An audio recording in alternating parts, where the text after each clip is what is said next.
একসঙ্গে চারটি মরদেহ একটি বাড়ি থেকে বের হচ্ছে এবং সেটি মৃত্যু না অপমৃত্যু ঘটনা যাই হোক না কেন পুরো এলাকা এই মুহূর্তে শোকের আবহ, শোকে আচ্ছন্ন পরিবেশ, স্বজন প্রতিবেশী আপনজনের এই কোলাহল।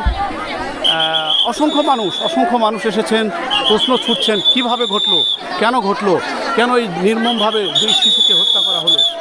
সেই প্রশ্নগুলো নিয়ে এখন ঘুরপাক খাচ্ছে। পুলিশি তৎপরতা আমরা লক্ষ্য করছি, পুলিশ দেখছে, জানছে। হাজার মানুষের প্রশ্নের এই উদ্বেগ, নৃশংসতার এটা কোন ধাপের বলি হতে পারে, কেন মারা হলো হাবিবুর, তার দুই শিশু সন্তান, তার স্ত্রীকে। এই বিষয়ে এখন ঘোরপাক দোতলার তালে চলছে নওগাঁর নিয়ামতপুর পল্লীতে। ভাই সকালবেলা আমি স্টোরে চা খাচ্ছি, তখন একটা মহিলা মানুষ যা বললো যে পরে ওর বাড়ি যায় হাইবুর বলে নামের, হাইবুর মেরে ফেলছে ওর বউ সহ।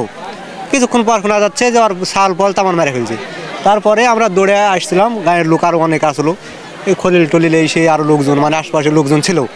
আসা দেখলাম ওর বউ পরে ওখানে আগনাতে পড়ে আছে, এখানে মারছে কান কাটে, এবার কাটে পড়ে আছে। দেখা তোমার মনে করো অকথ্য অবস্থায়, মানে কাপড় চোপড় এরকম নাই, ঠিক নাই আর কি। তারপর তোমার মনে করো ওখান থেকে যা দেখলাম ছোটো শিশু 2-2.5 বছরের বাচ্চা মাইজাতে সুতা আছে, ওখানে মরিয়া পড়ে আছে, কাল্লা কাটা ফেলছে, এখান থেকে একটা লাড়ির সিট বেড়ে গেছে। আবার যা দেখলাম আমার ছেলে লাল্লি কাটিছে, আবার এখানে খুব মারে 2 খণ্ড করে ফেলছে। তারপর আইসা দেখলাম এখানে হাইবুর সুতা আছে, ওই অবস্থায় আছে, আর লল্লিটা কাটে 2 করে ফেলছে। এই পর্যন্ত 2 খণ্ড করে ফেলছে। দলে দলে লোক আসছে এবং এই আশা আসলে কৌতূহলী মানুষের প্রশ্ন, কিভাবে, কেন, কখন ঘটলো এই ঘটনা। নওগাঁর নিয়ামতপুর, এখন এই গ্রাম শোকের মাতম চলছে। মানুষজন এই যে আসছে, এক একজন এক এক পরিবার থেকে আসছে। পুলিশের টিম তদন্ত করছে।